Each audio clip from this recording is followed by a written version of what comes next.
Hello learners, today we are going to learn a new concept, that is how basic data is collected with concept of sampling.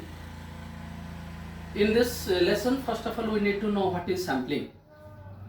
So sampling means picking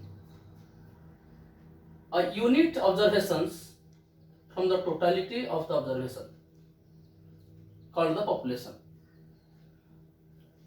In our childhood we all might have seen our mother cooking rice.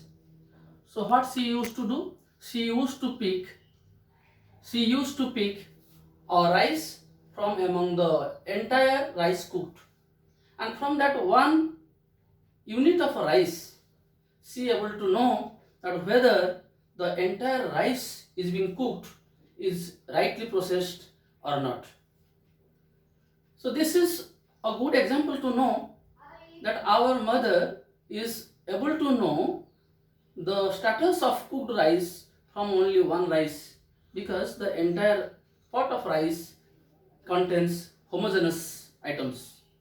So here the pot of the rice is population, and that one rice what our mother has picked to check the sample, that is called our sample. Now coming to, suppose the enumerator wishes to know that what is the income of the people in Bhubaneswar. So it's quite difficult in our part to collect data of each and every population, every people in Bhubaneswar one by one. And it would be time consuming, it would be too costly for us. So we have an alternate method. So what is the alternate method? So the enumerator will pick some of the individual units or some of the persons in Bhubaneswar and collect the income data of these people. So those individual persons or individual units whose data collected by the enumerator from among the total number of people called population is sample. So here the total people in Bhubaneswar is population, and those individual units of observations that are brought under study, they are called the sample. These samples should be studied. Based upon the data received from these samples, the enumerator will come to a conclusion, and this conclusion would be generalized on the entire population, on the totality of the population, which is called the population or universe in our statistics. So dear students, here we are learning two concepts. One is population, another is sample. So what is a population? Population means totality of items under study to which the results of the study are intended to apply. So here this totality of the population means entire population of Bhubaneswar is called as the population, and those persons who are picked under the research, they are called the samples. So what is sample?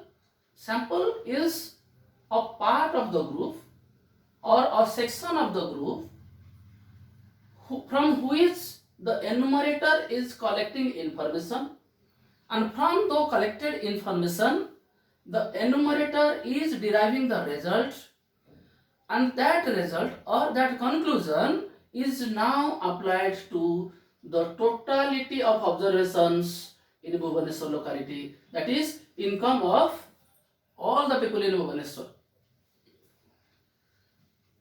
So now we are aware of what is population and what is sample. So now the question before is us that how to collect the data regarding these samples. How to collect data? So we have two methods of data collection. One is our random sampling method, and the number two is non-random sampling method. Again I am repeating, random sampling method and non-random sampling method. So first of all come to random sampling method. Random sampling method is called as probable sampling. random sampling method is called as probability sampling. Here we are coming with two methods. One is lottery method, another is random number table method. So why this method is called as a random sample? We all have studied probability in class 10. Many often a question comes that if you throw a dice, what is the chance that 3 comes? So here the probability is 1 by 6. So the probable chances of coming 3 on random, so that is the reason we are calling it a random sampling method. So in this random sampling method we may adopt two methods. One is our lottery method. So what is the lottery method? In the lottery method we have a population. Now we have to prepare some paper slips, and on those paper slips write the income of all those observations. Fold these papers, put it into a container. After putting it into a container, mix it well and draw the required number of samples: 1, 2, 3, 4 and 5. After getting these samples, we are supposed to get the data from these slips, and the income of these 5 persons are added, and the average income of these 5 samples are find out. The average is now applied to the total population. That is the average income of the population of Bhubaneswar. I am again telling that the average income received from the samples is the average income of the population in Bhubaneswar. This is how we can use the lottery method to collect data with the methods of sampling. Now our second method is random number table method. In this random number table method, random number table has been generated to guarantee equal probability of selection of every individual unit in the population. In our textbook, there is Appendix B, page number 134 and 35. We have the random number tables. We can know how to use this in our next video. Just a brief I am telling about the use of random number tables. So we can start this from the table from anywhere, from any page, any column, any row and any point. So here what we require to do? We require to pick number of samples to be drawn within the range of the largest serial number in the population. So now we are dealing with random sampling. So what is random sampling? Random sampling refers to here every individual unit from the population are selected at random, and every individual unit has a fair chance of being included in the sample. So when you are talking of random sampling, here every individual unit has a fair chance of being included in the sample. It means those samples which are selected is just like the other individual elements which are not selected. Again I am repeating, those observations which are taken into sample are just like to the observations which are not included in the sample. So this is what called random sampling. Now coming to non-random sampling.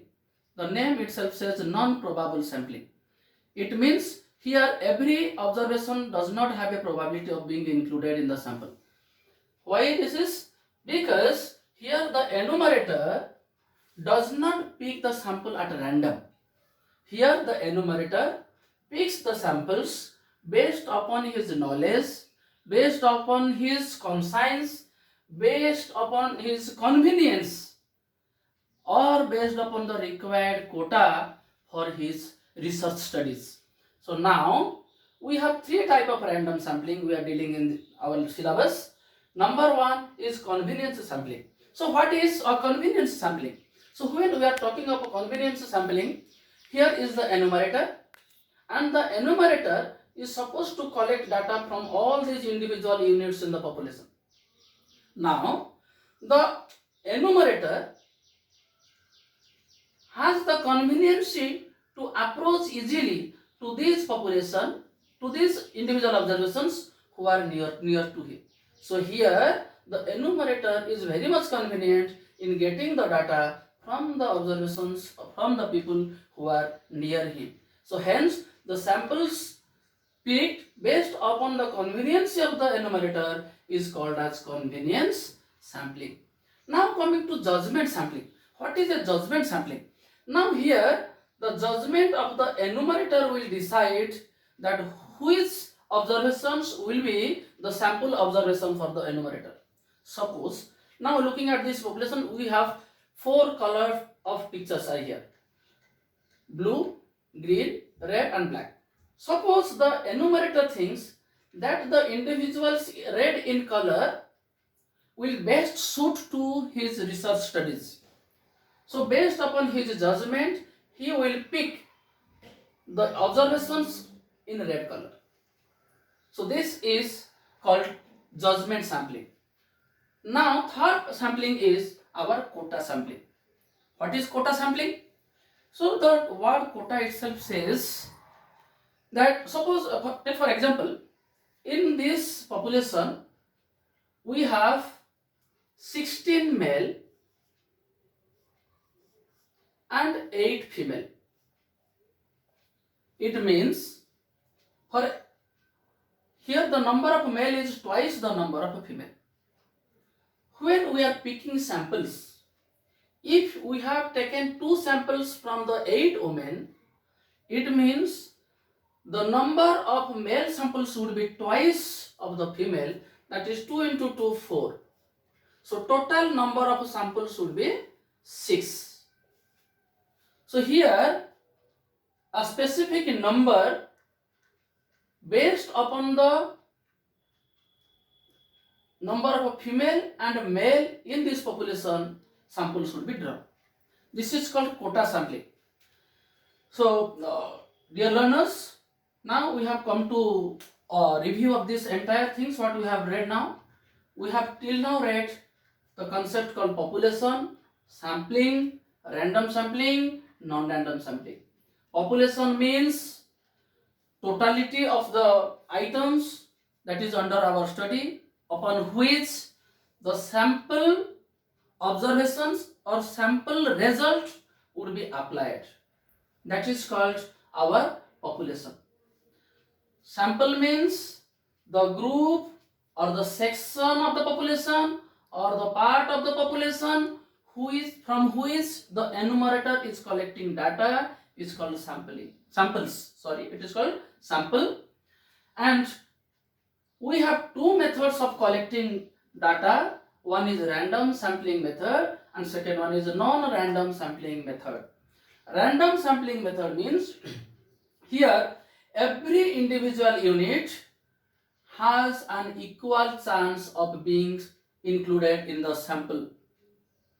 Whereas in the non-random sampling, every individual observation does not have a fair chance of being included to the sample. Here, during the non-random sampling, why the fair chance of being included is reduced? It is only because the enumerator applies his own knowledge, past experiences, his own conscience in selecting the samples. This is the reason here in the non-random sampling, every observation will not have a fair chance of being included in the sampling. Now coming to what is a good sample, or what should be the characteristics of a good sample. So when we are talking of a good sample, generally a good sample will be lesser in number to the population. So a good sample is smaller in size, first of all. Second thing, a good sample should be providing reasonably accurate information. A good sample would always be providing reasonably accurate information ab- about the total population. And third thing, and the most important thing is that a good sample always uses lesser time and less costly. So here I'm again highlighting the features of a good sample. It is smaller in size from the original population. It provides a reasonably accurate information about the population. It consumes lesser time at a lesser cost. So, dear students, with this, I am concluding this sampling with assurance that in our next part, I will be telling you how random number table is being utilized for collecting information in the sampling method. Thank you.